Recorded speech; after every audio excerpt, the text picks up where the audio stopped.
54-year-old James Richard Harris lived in Walker County, Georgia. On the 22nd of December 1994, he left his house to go to his work at Miller Industries. James never made it to his work, however. Just after leaving his house, he was robbed and his life was taken. The police were called to his house after a witness saw James lying next to his pickup at the end of his driveway. James had a routine and was known to carry a large amount of cash on him. The police saw that all of the cash was stolen. It appeared as if the motive was burglary. It was also clear that James put up a fight against his attacker. In 1994, a composite sketch of a possible suspect, as seen by the witness, was released. A man in his 20s with a bruise on his forehead. Evidence was collected from the crime scene, but the police had no leads and no suspects. That was until 2009. They received a tip from Crime Stoppers. It is not known what exactly the tip was, but it led police to Robert A. Murray. He also fitted the description of the suspect. After thousands of tips coming in and lots of interviews, the police still had no concrete evidence proving that Robert is responsible for taking the life of James. Then in 2020, a sample of Robert's DNA was taken, and it matched the DNA found at a crime scene back in 1994. In September 2020, 50-year-old Robert Murray was arrested. The police say the motive of the crime is still unknown. They still want anyone with information to come forward to give more detail about the crime. Mary London was a 17-year-old sophomore at Sacramento High School. She was developmentally disabled. On January 14, 1981, Mary was reported missing after she did not show up for a scheduled ride to school.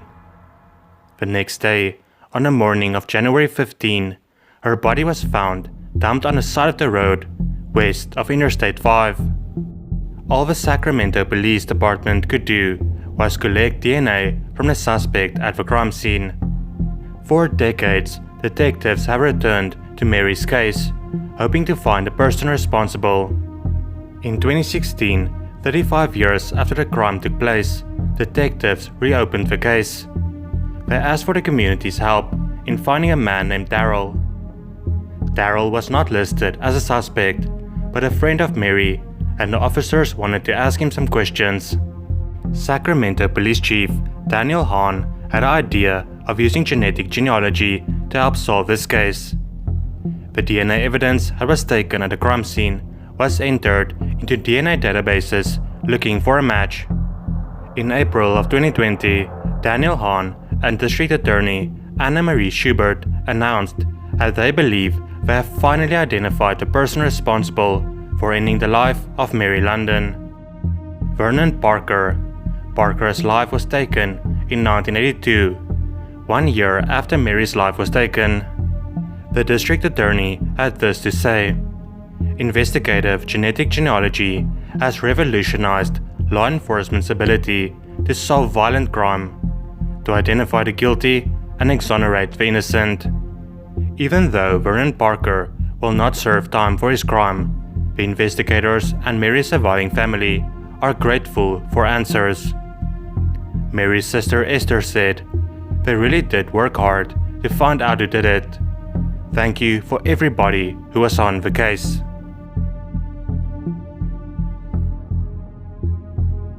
"24-year-old Marcel Chandler lived in Mobile, Alabama in 1999. He was employed at an Applebee's restaurant on Airport Boulevard as a waiter. Marcel was known as someone who would go out of his way to say hello while he was an employee at a restaurant. At the time, he was attending a local trade school where he was majoring in computer information systems. He also had a 4-year-old son. On the night of December 13, 1999, Marcel's body was found inside his crashed vehicle in the 4000 block of Cresthaven Road. His car had crashed into the yard of a home. It was believed that Marcel was a victim of a car crash, but the police noticed gunshot wounds on his body. The autopsy revealed that he passed away due to gunshots and not the car crash that he was involved in. On June 12, 2020, the police identified 42-year-old Mobile resident Jamel Thomas as a suspect in the case. Thomas has a long rap sheet dating back to 1997. It is unfortunately still unknown what led police to Jamel Thomas. He is currently being held at a Mobile Metro jail on a $250,000 bond. On the 23rd of June, a 40-year-old man by the name of Damon Wright was also arrested in connection with the cold case. There is also no information about what led police to Damon.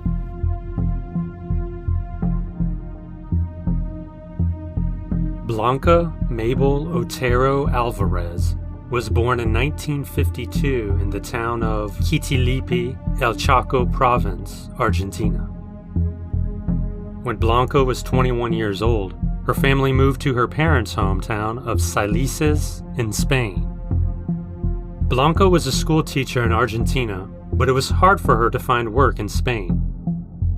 Eventually, she ended up with a job with the National Rail Board.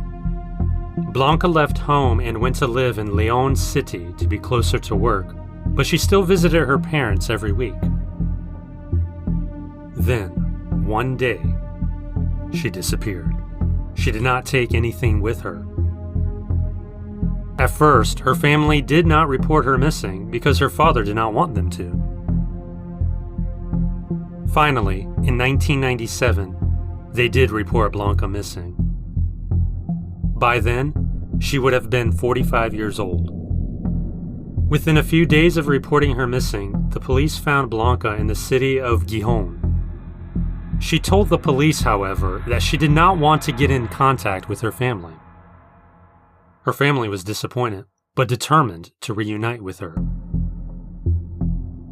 They made their way to Gijón, but learned that Blanca realized that they were on their way and gave up her apartment and moved on. In 2005, Blanca wrote a letter to her family that included a photograph of her.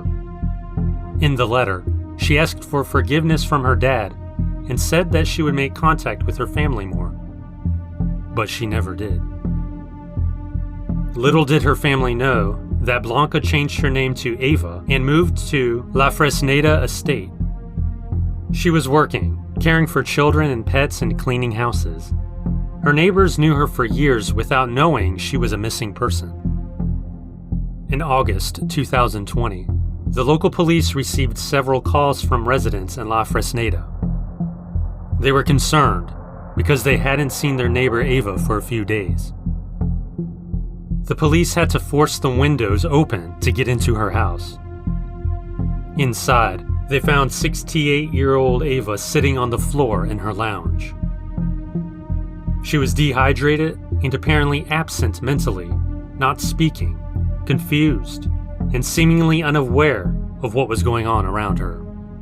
She was taken to the Asturias Central University Hospital. They tried to trace her next of kin. It was then discovered that Ava was not on the local census. Finally, she was identified as the missing Blanca Otero Alvarez. Her family was contacted, and they were said to be stunned to hear Blanca had been found and was alive. Blanca's mother is now 90 years old and still needs to be told that her daughter has been found.